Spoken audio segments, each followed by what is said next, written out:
Coguma, distribuidor exclusivo de maquinaria John Deere, presenta.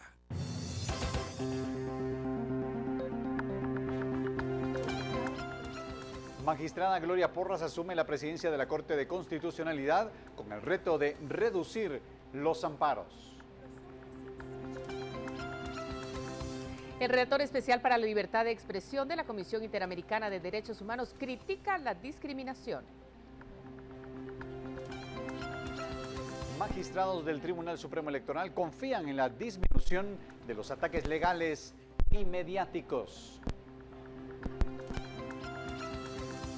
8 militares, incluido el hijo de José Efraín Ríos Montt, reciben notificación de juicio en su contra por desfalco millonario al Ministerio de la Defensa.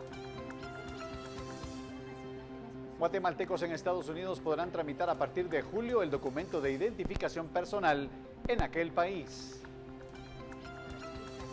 Y en noticias del mundo, el presidente ruso Vladimir Putin abre el camino para dotar de sistema de defensa a Irán.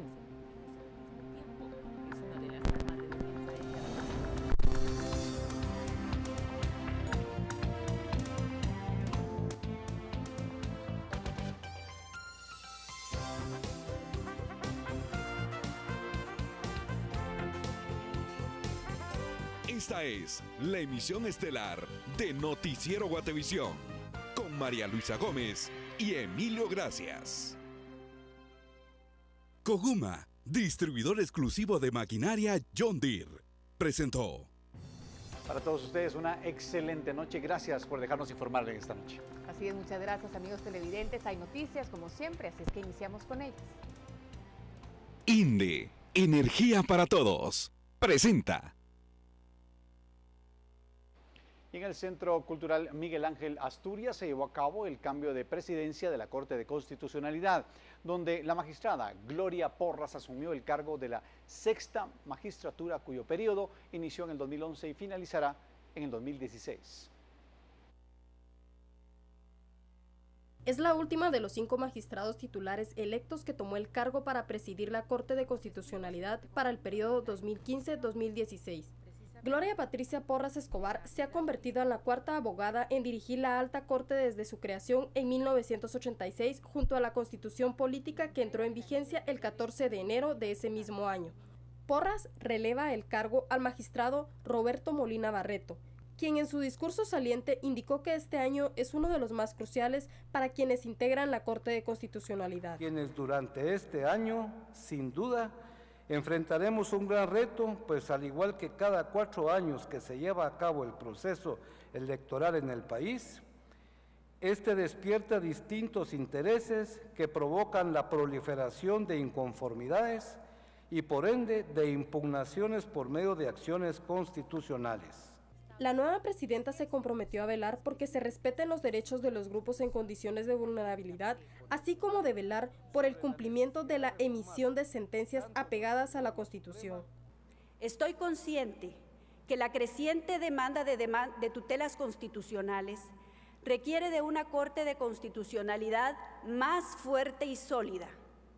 Por ello constituye un reto para la presidencia que hoy asumo de promover acciones que con una visión amplia posibiliten la prevalencia de la Constitución y los estándares internacionales en materia de derechos humanos como mecanismos de solución a la diversa problemática nacional y conflictividad social, así como el fortalecimiento de la independencia de la Corte como garantía institucional de que se priorizará siempre la defensa de la Constitución por sobre las formalidades procedimentales y por encima de cualquier otro interés. A la toma de posesión asistieron representantes de sociedad civil y de la industria, cooperación internacional y funcionarios públicos.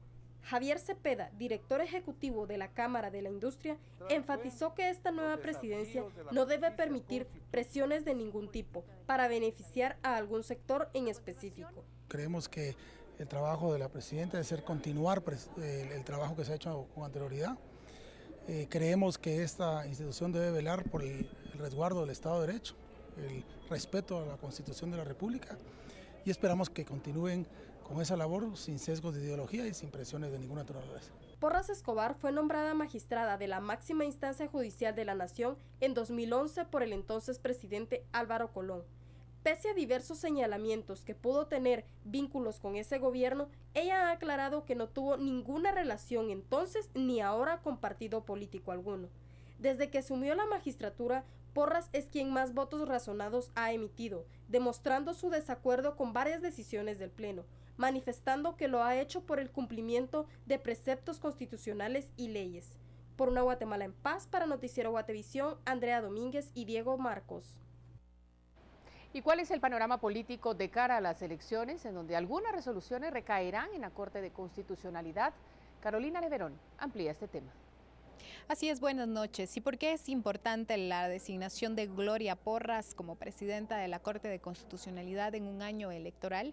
Y es que la mayoría, o en algunos casos, las resoluciones del Tribunal Supremo Electoral son sujetas a amparo, en donde la misma Corte de Constitucionalidad tiene la última palabra. Es por ello que conversamos con algunos actores de la vida nacional, quienes nos dan su opinión sobre la importancia de las resoluciones apegadas a derecho de la CC en año de elecciones. Esperamos que no sea así por bien del proceso, por su claridad y porque no se esté entorpeciendo innecesariamente.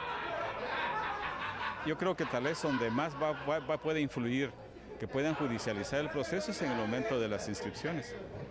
Y por ahí podría darse. Hoy cabalmente lanzaba la sugerencia y la petición muy puntual a los tribunales de justicia para que no se judicialicen los temas electorales, que esto sea una fiesta democrática y que dentro de esta fiesta democrática, cívico-democrática, pues gane el que reciba la mayor cantidad de votos. Cualquier vínculo que se pueda achacar a cualquier persona, lo que se debe hacer es demostrar esa independencia con actuaciones.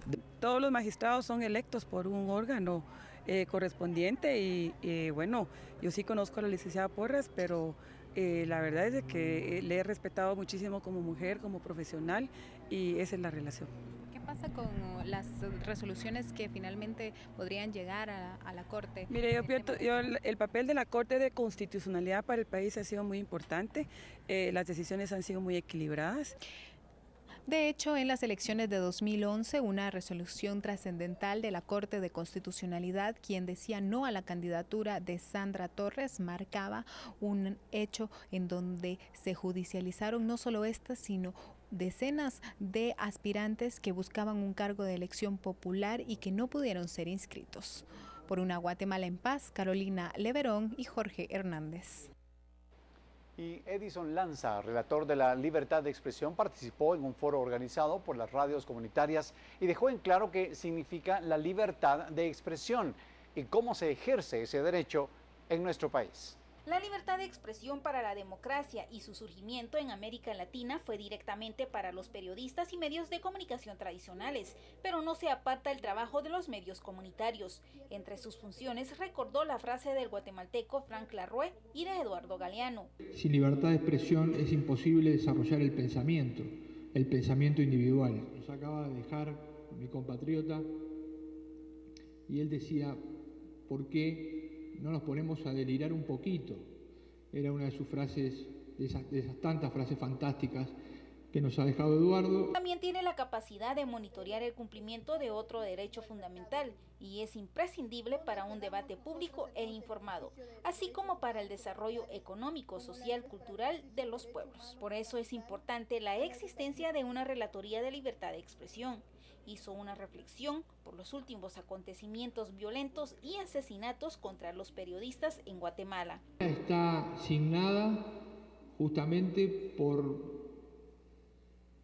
la problemática que existe en el país de violencia, de intolerancia y de exclusión. Es fruto del crimen organizado y convivencia que puedan tener con las autoridades públicas. Además, recordó las recomendaciones dadas en el 2003 al Estado de Guatemala para que pueda brindar protección a los periodistas. Sobre la Fundación contra el Terrorismo Mediático, indicó que se estigmatiza a los periodistas y quienes ejerzan la defensa de otros derechos humanos.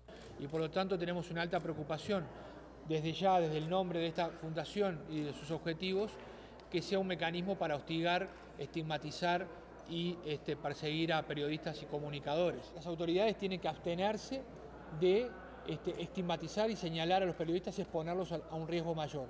También habló sobre la exclusión que tiene más del 60% de la población con sus diferentes etnias, que no tiene representación en el sistema de los medios de comunicación. Luis Mac recordó que es un problema político, no técnico, sobre la aprobación de la ley de los medios comunitarios. En el país surgió en 1990 la incorporación de los medios comunitarios o alternativos, lo recordó Alma Temaj. Por una Guatemala en paz, Ana Lucía Morales y Ronnie Herrera.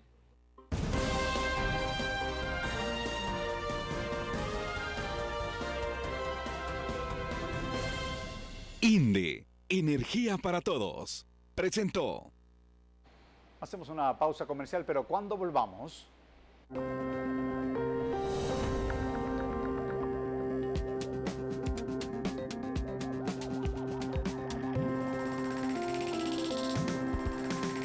El Tribunal Supremo Electoral confía en que cesen los ataques en su contra. Con esto regresamos.